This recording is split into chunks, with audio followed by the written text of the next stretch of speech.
태평양 심해 그 누구도 감히 도전하기 어려운 바다 한복판에서 대한민국 해군의 이름이 더욱 높이 울려 퍼졌습니다.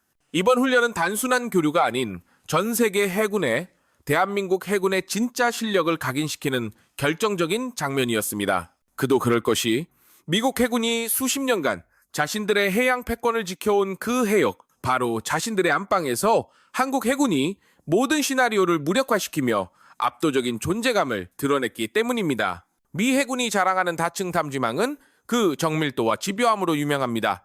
그 틈새를 파고드는 일은 거의 불가능에 가까웠습니다. 하지만 한국의 3,000톤급 잠수함 안무함은 그 모든 감시망을 유유히 빠져나가며 훈련이 끝날 때까지 단 한 번도 자신의 위치를 노출하지 않았습니다. 형식적인 훈련이 아닌 실전과 같은 상황에서 펼쳐진 이 장면은 한국 해군 잠수 전력의 위력을 전 세계에 뚜렷하게 보여준 첫 사례로 남았습니다. 사실 물량과 숫자에서는 한국이 압도적으로 불리했습니다. 하지만 결과는 전혀 달랐습니다. 오랜 시간 바다에서 축적해온 기술력과 집요한 노력, 그리고 끊임없는 전술적 개선이 만들어낸 성과는 세계 최강이라 불리는 미국 해군의 계산을 뒤흔들어 놓았습니다. 이제 한국의 잠수함은 단순히 연안 방어의 도구가 아닌 태평양을 넘나들며 작전을 수행할 수 있는 전략 자산으로 떠오르고 있습니다. 이 훈련을 통해 진짜 사라진 것은 한국 잠수함이 아니라 미 해군의 자신감이었습니다. 이들이 가장 자신 있어 하는 작전 공간에서 가장 정교한 탐지 체계를 총동원했음에도 불구하고 한국 해군의 존재를 끝내 포착하지 못한 현실은 깊은 울림을 주기에 충분했습니다. 훈련이 펼쳐진 해역은 평균 수심 2,000m 이상, 수온 약층이 4단계로 겹겹이 형성된 복잡한 지형이었습니다. 이곳은 수십 년간 미 해군이 축적한 해저 음향 정보와 수온 데이터, 지형 분석이 총망라된 곳이었으며 이지스 구축함과 핵추진 잠수함, 고정 소나 체계가 모두 연동되어 극대화된 탐지율을 자랑했습니다. 이론상으로는 재래식 잠수함이 절대 숨어들 수 없는 공간입니다. 그런데 바로 그 해역에서 한국 해군의 도산한창호급 3,000톤급 잠수함 안무함은 수일이 아닌 장기간 동안 탐지망 바깥에서 유유히 작전을 이어갔습니다. 미 해군이 수십 년에 걸쳐 정립한 탐지 패턴이 무력화되었다는 사실은 훈련이 끝난 후 조용히 내부 평가를 통해 흘러나왔습니다. 이 훈련은 더 이상 우호적 교류의 의미를 넘어 한국 해군의 전략적 전환점이자 글로벌 위상 제고의 장면으로 새겨지고 있습니다. 이번 훈련은 단순한 합동 훈련이 아니었습니다. 미국 해군 태평양 함대의 핵심 교범이 실제로 검증되는 매우 실전적인 공간에서 이루어진 것이었기에 더욱 의미가 깊습니다. 이 해역은 중국 해군의 태평양 진출을 상정한 시나리오가 항상 적용되는 곳으로 항공 감시의 밀도나 대잠 감시 주기 등이 실제 전투에 가까운 수준으로 설정되어 있습니다. 다시 말해 상대를 절대 놓치지 않겠다는 미국 해군의 자신감이 그대로 투영된 해역이었습니다. 하지만 그런 곳에서 안무함은 놀라운 방식으로 작전을 수행했습니다. 자유공방전은 물론 항공 대잠 작전 시나리오 속에서도 지속적으로 자신의 위치를 숨긴 채 기민하게 움직였습니다. 한국 언론을 통해 전해진 미 해군 측 반응은 짧았지만 의미심장했습니다. 탐지와 추적에 상당한 어려움을 겪었다는 간단한 한마디는 자존심 강한 미 해군이 이 훈련 결과를 받아들이며 내놓은 최대한의 인정이었습니다. 이 발언은 수사가 아니라 오랜 시간 자존심을 걸고 구축해온 해상 탐지 체계가 한국 해군 앞에서 흔들렸다는 냉정한 결과 요약이었습니다. 안무함은 도산한창호급 3,000톤 대형 재래식 잠수함으로 길이 약 83m, 폭 6m에 이르며 자망 속도는 20노트 이상을 목표로 설계된 강력한 전력 자산입니다.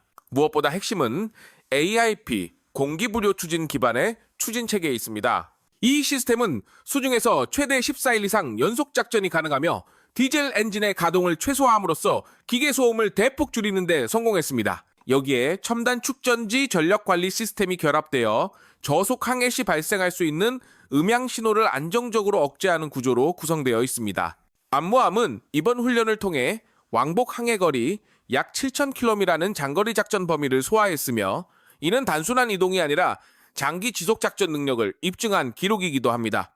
더 주목할 점은 한 달이 넘는 훈련 기간 동안 단 한 건의 장비 고장조차 발생하지 않았다는 사실입니다. 이 숫자는 단순한 우연이 아니라 오랜 시간에 걸쳐 완성된 체계적이고 신뢰성 있는 설계의 증거로 받아들여지고 있습니다.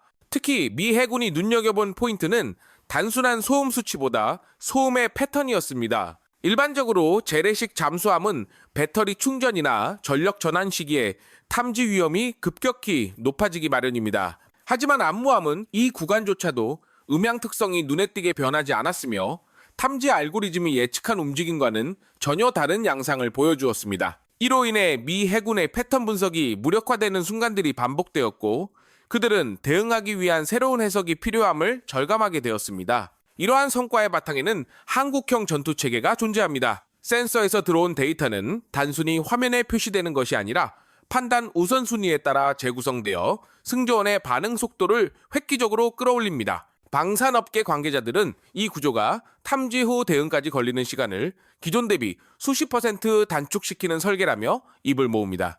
이는 미 해군이 계산한 탐지 주기를 어그러뜨리는 결정적인 요인이 되었다는 평가가 지배적입니다. 전 세계의 잠수함 전력과의 정량적인 비교 속에서도 암모함의 존재감은 더욱 뚜렷해집니다. 예를 들어 독일의 212A급 잠수함은 약 1800톤 규모로 저소음과 연안 작전에 특화되어 있습니다. 반면 일본의 소류급은 4000톤이 넘는 대형 잠수함으로 장거리 항해와 지속 작전에 집중된 설계입니다. 이 두 모델은 각각의 장점이 있지만 도산한창 호급은 이 중간에 위치하면서도 단순히 중간 선택지에 그치지 않는 전략적 융합의 결과물입니다. 암모함은 연안과 원양 작전 모두를 고려해 설계되었고 연합 작전을 전제로 한 통합 전투 체계를 탑재하고 있으며 80% 이상이 국산화된 센서와 소프트웨어 구조로 구성되어 있습니다. 그 자체만으로도 전술적 유연성과 운용의 독립성을 동시에 확보한 독창적이고 자립적인 무기 체계인 것입니다. 한 척당 건조 비용은 약 1조 원 수준으로 알려져 있으며 이 금액으로 확보되는 전력의 완성도를 고려하면 가성비 측면에서도 세계적으로 경쟁력을 갖춘 모델이라는 평가가 이어지고 있습니다. 이러한 결과는 하루아침에 만들어진 것이 아닙니다. 우리 국민들이 잘 알지 못하는 긴 시간의 처절한 개발 역사와 고뇌가 고스란히 담겨있는 집약체입니다.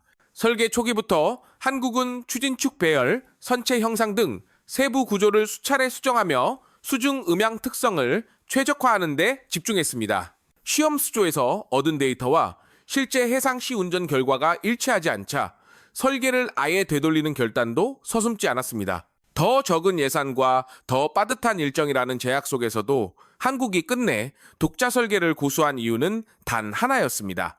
연합작전 환경에서도 타국의 체계에 과도하게 의존하지 않고 스스로 통제 가능한 잠수함을 만들어야 한다는 확고한 목표가 있었기 때문입니다. 실제로 이번 훈련은 그 목표가 숫자와 결과 그리고 세계적인 주목으로 입증된 첫 번째 사례가 되었습니다. 미 해군이 자신하던 해역에서 한국 잠수함이 쉽사리 포착되지 않았다는 사실은 단순한 전술의 우연이 아니라 기술과 전략의 축적이 만들어낸 결과였습니다. 바다 아래에서 벌어진 이 조용한 전투는 한국 해군 잠수 전력이 이제 완전히 새로운 좌표로 올라섰음을 강렬하게 보여주는 전환점이었습니다. 이번 감해역 연합훈련의 본질을 이해하려면 미국 해군과 한국 해군이 출발선부터 얼마나 달랐는지를 정확히 인식해야 합니다.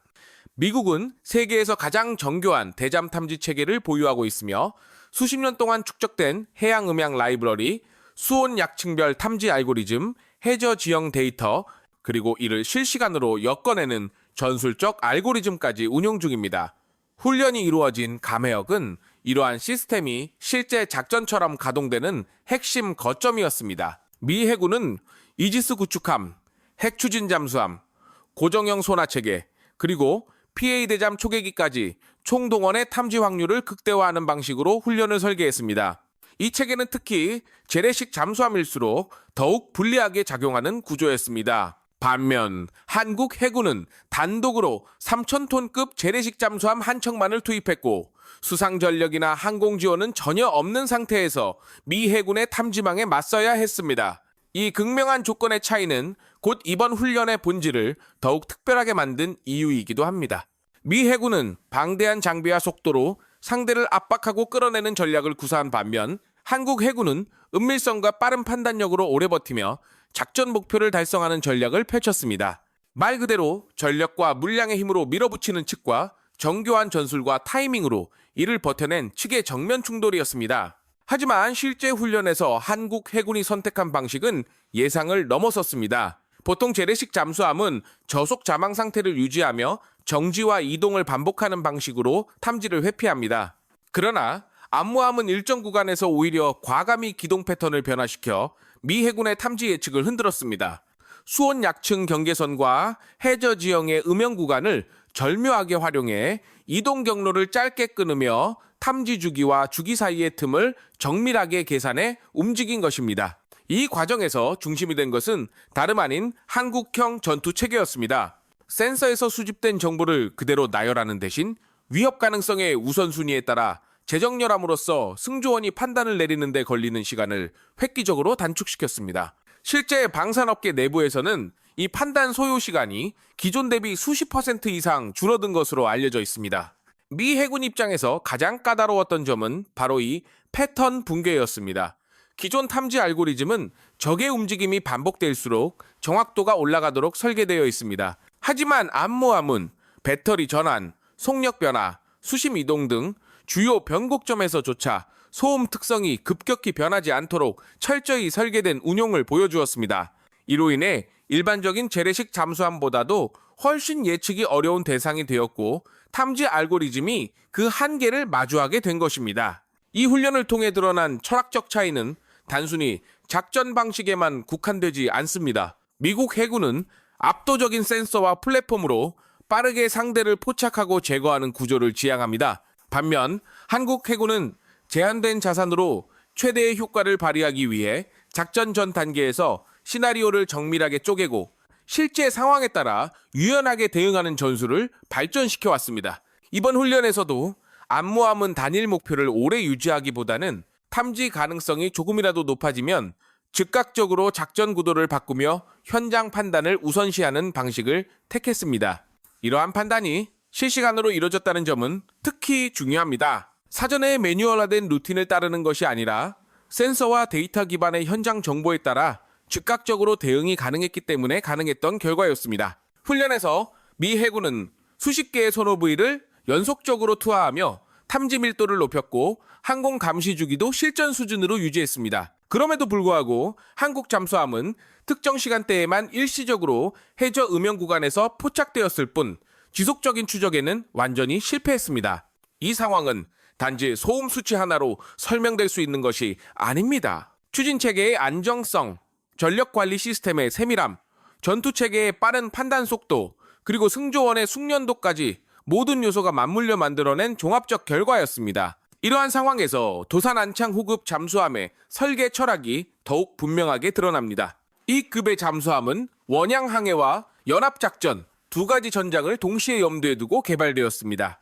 국산화율이 80% 이상 적용된 전투체계와 센서 구조는 연합훈련에서도 외부 체계에 과도하게 의존하지 않도록 설계되어 있으며 이는 현장에서 판단의 자율성과 작전 유연성을 크게 높이는 요소로 작용했습니다. 결국 미 해군 입장에서 본 한국 잠수함은 단순한 재래식 플랫폼이 아닌 성능 수치로는 설명이 어려운 예측 불가능한 상대가 된 것입니다.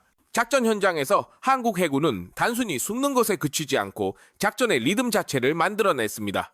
이 장면은 한국 해군이 더 이상 연안 방어용 전력에 머무르지 않고 글로벌 작전 환경에서 중심 역할을 수행할 수 있는 해양 강국의 위상을 실전으로 증명한 상징적인 장면으로 기록될 것입니다. 태평양 한복판에서 벌어진 이 양대 해군의 대척점 싸움은 한국 해군 작전 역량이 새로운 단계로 도약했음을 세상에 각인시킨 결정적인 순간이었습니다. 2025년 11월 14일 한국이 자체 핵잠수함 개발을 위한 핵심 기술과 철학을 공개적으로 드러내는 계기가 되었습니다. 국내 언론은 이 흐름을 조명하며 미국이 한국을 핵잠수함 파트너로 인식하고 있다는 점에 주목했습니다. 필라델피아 조선소 인수, 한미 간 체결된 팩트시트 내의 핵심 문구, 그리고 경주에 들어설 문무대왕 연구소가 하나의 큰 흐름으로 연결되고 있다는 분석이 나옵니다. 외신의 시선에서 보자면 미국이 한국에게 핵잠수함 기술의 길을 열어주는 것은 원자로 기술, 해군 운용 전략, 동맹 외교까지 국가 핵심 역량을 통째로 위임하는 거대한 실험과도 같습니다. 이는 미국 입장에서는 결코 쉬운 도전이 아니지만 한국에게는 오랜 시간 축적해온 기술 패키지를 한꺼번에 실현할 수 있는 매우 드문 기회이기도 합니다. 이 지점에서 경주의 문무대왕 연구소가 중심에 떠오릅니다. 6,500억 원 규모로 설계된 이 연구소는 단순한 원자로 시험 시설이 아니라 사실상 핵잠수함 통합 공장이라는 말로도 불립니다.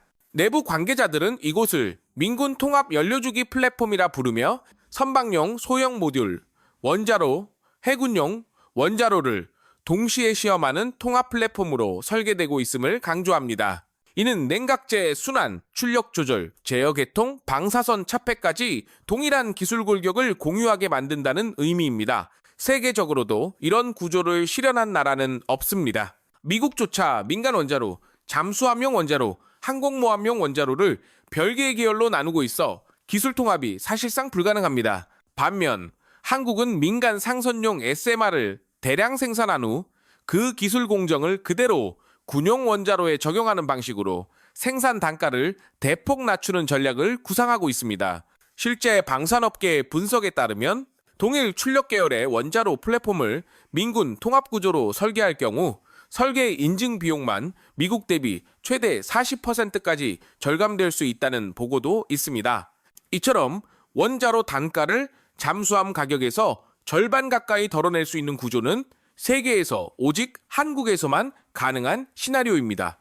여기에 한국 조선소 특유의 블록 모듈 제작 방식이 결합되면 기계실과 원자로실을 하나의 완성된 모듈로 조립하여 선체 내부에 삽입하는 새로운 조립 체계가 실현됩니다. 기존 방식이 선체 내부에 맞춰 장비를 끼워 넣는 구조였다면 한국은 완성된 내부 모듈을 선체가 감싸는 방식입니다. 이 기술이 잠수함 제작에 적용되면 정비, 개조, 업그레이드 주기가 획기적으로 단축되며 운영 중단 시간도 대폭 줄어듭니다. 전력 유지 비용을 절약하는 수준이 아니라 국가 함대 운영 전략 전체를 재편할 수 있는 수준이라는 표현이 나올 정도입니다. 또 다른 혁신은 인력의 통합입니다.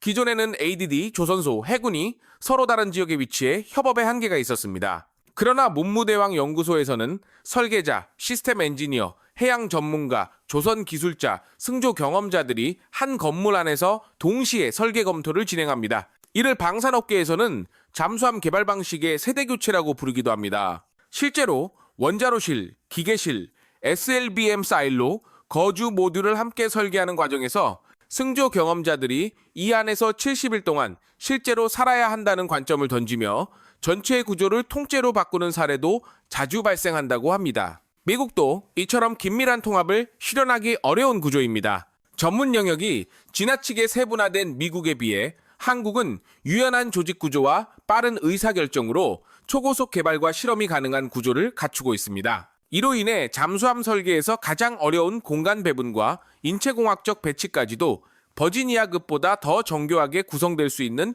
기반이 마련된 것입니다. 승조원 수를 100명 선으로 잡는 것도 자동화를 극대화해 생존성과 장기작전 지속시간을 확보하려는 전략이며 이는 한국이 보유한 세계 최고 수준의 전작의 자동화 기술 덕분에 가능한 시도입니다. 한국형 핵잠의 원자로 기술 기반도 이미 준비되어 있습니다. 스마트화 축소형 스마트 프로젝트를 통해 65MW급 일체형 원자로를 직접 설계하고 시험한 경험이 축적되어 있으며 러시아 M 기술을 기반으로 한 차폐제 압력 용기, 일체형 용접 기술은 핵잠 원자로의 핵심으로 꼽힙니다.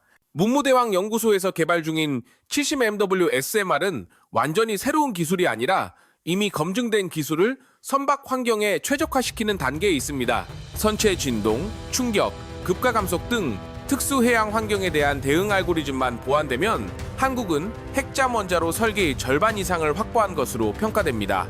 에너지 안보와 원전 연료 자립이라는 명분 아래 전개되는 이 기술 패키지를 군사 외교 전문가들은 전혀 다른 각도에서 바라보고 있습니다. 미국 법 체계상 군사용 고농축 우라늄은 외국의 제공이 극도로 제한되기 때문에 한국은 농축도 20% 이하의 중저농축 우라늄으로 최적 설계를 해야 하며 이 제약 안에서 미국이 한국에게 어떤 예외를 허용하느냐가 핵잠 프로젝트 성패의 열쇠로 작용하게 됩니다. 로이터 통신은 미국 에너지부와 국무부가 이 예외 적용 범위에 대해 내부 검토에 착수했으며 호주와의 오커스 협정 방식과 유사한 별도 협정도 고려 중이라는 분석을 전했습니다. 결국 한국형 핵잠 프로젝트는 단지 군사 기술을 넘어서 조선, 원자력, 외교 전략이 교차하는 새로운 전략적 실험으로 전개되고 있습니다. 작지만 강하고 싸지만 지속 가능성이 높은 한국형 핵 잠수함은 이제 버지니아급에 맞설 수 있는 유일한 실용적 대안으로 평가받고 있습니다. 세계 최상위급 원전 운영 경험, SLBM 플랫폼 구축 실적, 초정밀 조선 기술이 하나로 융합된 한국은 이 분야에서 가장 독특하고 앞선 위치에 있습니다. 기술, 자동화, 산업 구조가 완벽하게 결합된 이 모델은 현재 세계에서 한국만이 구현할 수 있는 핵잠 전략의 새로운 미래입니다.